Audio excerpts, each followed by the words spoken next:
Departmental with in 7 minutes कुछ बातें आपके ध्यान में लाना चाहता हूं। अभी मैं एक सुजेशन देना चाहता हूं कि कुछ हमारे एमएलएज ने इशू उठाया था कि जम्मू कश्मीर में कैंसर बहुत ज़्यादा हो रहा है।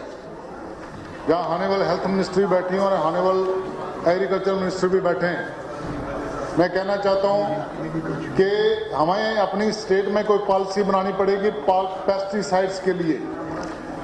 इतने जहरीले पेस्टिसाइड है कि आप जी पे लगाएंगे तो आदमी मर जाता है, पर ओपन मार्केट में वो बिक रहे हैं। और हम बात करें कि जो हम अनाज खाते हैं, चाहे वो बीट है, चाहे पैडी है, चाहे वेजिटेबल्स है, उसको तो कुक कर लेते हैं, उसकी परसेंटेज कम हो जाती है। जब हम एप्पल खाते हैं, पियर खाते हैं, जब कोई और फ्रूट, अमरूद खाते हैं, दूसरे फ्रूट खाते हैं, वो हम रा खाते हैं। उसी के कारण जो जम्मू कश्मीर में कैंसर बढ़ रहा है। आप देखें इन वेजिटेबल, इन फ्रूट्स के ऊपर कितनी स्प्रे हो रही है। मैं एक रिक्वेस्ट करूंगा कि हेल्थ कंसर्न को देखते हुए हमें स्टेट में एक जो पेस्टिसाइड पॉलिसी बनानी चाहिए और रिकमेंडेशन पे वो पेस्टिसाइड बिकना चाहिए। जहां तक हेल्थ की बात है, मैं अपनी विधानसभा की बात करूं कि मेरी विधानसभा सबसे बड़ी विधानसभा है। उसमें 2 बड़े हॉस्पिटल है। कारसपुरा सब डिस्ट्रिक्ट हॉस्पिटल है, वो एक रेफरल सेंटर बना हुआ है। उसमें कोई फैसिलिटीज नहीं है, कोई डॉक्टर रात को नहीं मिलता। एक और मैं हेल्थ मिनिस्टर साहब को रिक्वेस्ट करना चाहता हूं, जो एनएचएम के डॉक्टर है उनको ट्रांसफरेबल करना चाहिए। वो परमानेंट एक जगह पे बैठ गए हुए हैं, उससे वहां मोनोपोली बन गई हुई है, इनको भी ट्रांसफरेबल रखना चाहिए।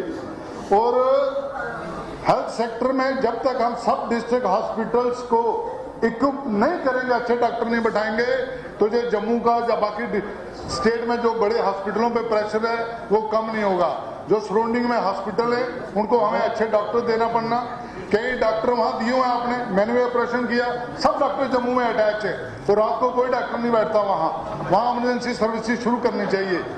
एक मैंने रिक्वेस्ट की थी अपने क्वेश्चन में कि वही जो सैनिक कॉलोनी है, उस सैनिक कॉलोनी की जो सोसाइटी है, उन्होंने एक 10 कनाल की लैंड हाईवे के साथ एक हॉस्पिटल बनाने के लिए रखी हुई है और डिपार्टमेंट को बार बार अप्रोच कर रहे हैं, वो डोनेट कर रहे हैं आपको लैंड। प्लीज उस एरिया को भी कहीं यूज करें, वहां ट्रामा हॉस्पिटल बन सकता है, एक्सीडेंटल हॉस्पिटल बन सकता है। इसी तरह हॉस्पिटल हेल्थ को प्रायोरिटी पे लेना चाहिए। आप घड़ी की तरफ देख रहे हैं, मैं ज्यादा नहीं बोलूंगा। मैं आरएसपुरा में एक मीरा साहब में रोजिन फैक्ट्री है, वहां ऑलरेडी उस रोजिन फैक्ट्री को डिसमेंटल करके वहां मेडिसिटी बनाना चाहते हैं। मैं हेल्थ मिनिस्टर साहब से रिक्वेस्ट करूंगा कि उसको स्पीड अप करना चाहिए। इसी तरह मैं स्कूल एजुकेशन पे थोड़ा बोलना चाहता हूं कि जो स्कूल एजुकेशन, जो हमारा हाई स्कूल है, जो हायर सेकेंडरी स्कूल से कई बिल्डिंग्स अनसेफ, जब आपने स्कूलों को, प्राइमरी स्कूलों को क्लब किया, बिल्डिंगें अनसेफ बन गई, वो कई ड्रग के सेंटर बने हुए हैं। उन बिल्डिंग्स को यूज करो या किसी कोई डिपार्टमेंट और यूज करे, क्योंकि वो वेस्ट हो रहा है अपनी जो स्टेट की प्रॉपर्टी है। इसी तरह कई स्कूलों में मास्टर की पोजीशंस, हेड मास्टर की पोजीशंस खाली पड़ी हुई हैं, कई स्कूलों में लेक्चरर्स की पोजीशन खाली पड़ी हुई है। हमने स्किल के कोर्सेज शुरू किए हुए हैं। बड़े अफसोस के साथ कहना पड़ता है कि जो स्किल डेवलपमेंट के टीचर्स हैं वो नहीं है उन स्कूल्स में। वहां सिर्फ लैब्स बनी हुई हैं, अटल टिंकरी लैब बनी हुई है, पीएम श्री स्कूल्स बने हुए, इतनी फंडिंग हो रही है, वहां स्किल्स के टीचरों को अपॉइंट करना चाहिए।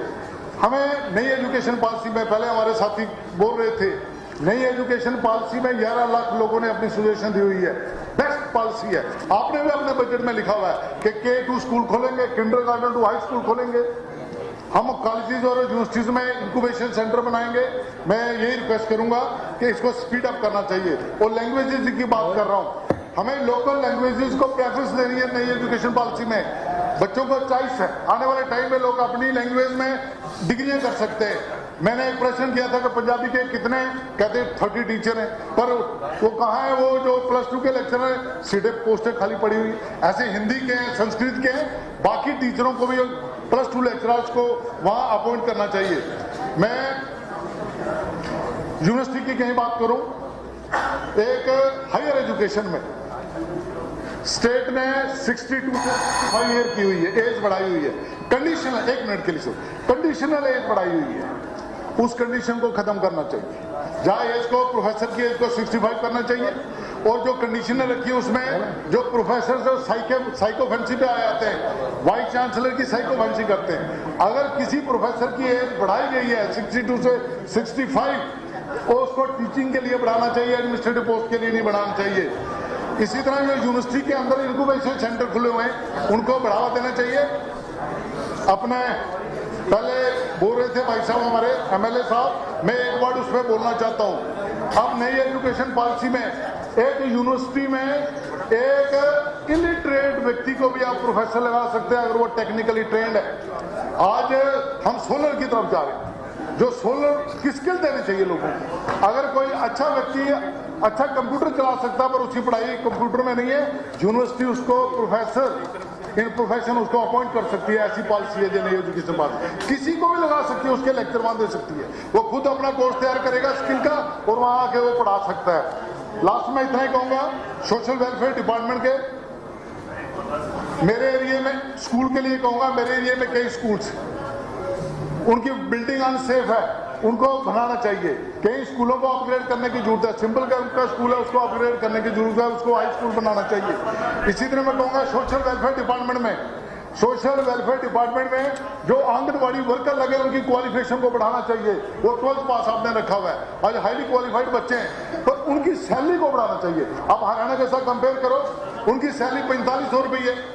उन स्टेटों ने, हरियाणा ने, बाकी गुजरात ने, बाकी हिमाचल ने, बाकी स्टेट्स ने अपने स्टेट फंड से उनको 15,000, 18,000, 12,000 ऐसे सैलरी रखी हुई है। इस स्टेट में कोई उन आंगनबाड़ी वर्कर नहीं है और मल्टीपर्पज वर्कर कई काम वो करते हैं, इसलिए उनकी सैलरी को भी उस एरिया में बढ़ाना चाहिए। और मैं लास्ट में इतना ही कहूंगा कि हेल्थ हो, सोशल वेलफेयर हो, जहाँ एजुकेशन, जहाँ हमारी फाउंडेशंस, बजट इस पर ज्यादा रहना चाहिए। अपनी देश की जो फाउंडेशन अच्छी रखी जाए। लास्ट में एक मैं प्रश्न करता हूँ, मैं सोशल वेलफेयर का बजट देख रहा था, वहाँ ओबीसी के लिए, एसटी के लिए, सबके लिए वहाँ रखा हुआ है। एससी के लिए एक जो ST2 की रिजर्वेशन है, ST2 की रिजर्वेशन है और उसके आप जो एक्ट है उसको पढ़ेंगे, उसमें लिखा हुआ है क्लान एंड इथनिसिटी। क्लान होता है तो उसका कुंबा और इथनिसिटी है उसकी रेस। जब ST1 रिजर्वेशन, हम गुज्जर कम्युनिटी का हमारा कोई भाई अगर वो पुंछ में रहता है और जम्मू में रहता है, उसको इथनिसिटी की रिजर्वेशन मिलती है। तो जो POJ के ये लोग पुंछ में रहते हैं, उसका भाई जो जम्मू में रहता है उसको भी मिलनी चाहिए। पर उस एक्ट मैं निवेदन करूंगा, इसके बारे में इंस्ट्रक्शन देनी चाहिए कि उस सर्टिफिकेट को साई ओम पावर सिस्टम लाए हैं एक्साइड ई रिक्शा पर होली व नवरात्र विशेष छूट ऑफर। इन दोनों पर अब मिलेगी 31,000 रुपए की विशेष छूट, जिससे अब एक्साइड नियो भारत हो गया है सबसे सस्ता e rickshaw. Exide neo Bharat मिलेगा अब मात्र 1,60,000 रुपए में, जबकि एक्साइड ई रिक्शा अब मिलेगा 2 लाख रुपए में। जेके अपडेट पर इस विज्ञापन को देखकर आने वालों को मिलेगा विशेष गिफ्ट, तो देर किस बात की, जल्दी कीजिए, ये मौका कहीं छूट ना जाए।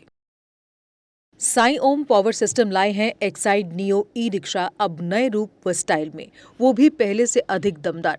एक्साइड नियो में अब आया है बड़ा डैशबोर्ड, वो भी एंड्रॉयड डिस्प्ले के साथ, USB charger with powerful sound system के साथ, जबकि एक्साइड नियो अब आ गया है लेड एसिड के साथ लिथियम बैटरी में, जो देगा आपको एक बार चार्ज करने पर 130 किलोमीटर माइलेज। 1200 वॉट की पावरफुल मोटर हर चढ़ाई को बनाए आसान। पावरफुल शॉकर व बेहतरीन सस्पेंशन, फ्रंट में अधिक पावरफुल शॉकर, नए मजबूत अलॉय व्हील, अधिक रोशनी वाली हेडलाइट व इंडिकेटर, मजबूत रूफटॉप कैरियर, जबकि यात्रियों की सुरक्षा के लिए राइट साइड प्रोटेक्शन। वहीं यात्रियों के साथ सामान ढोने के लिए एक्साइड नियो बन जाएगा पहले से बड़ा।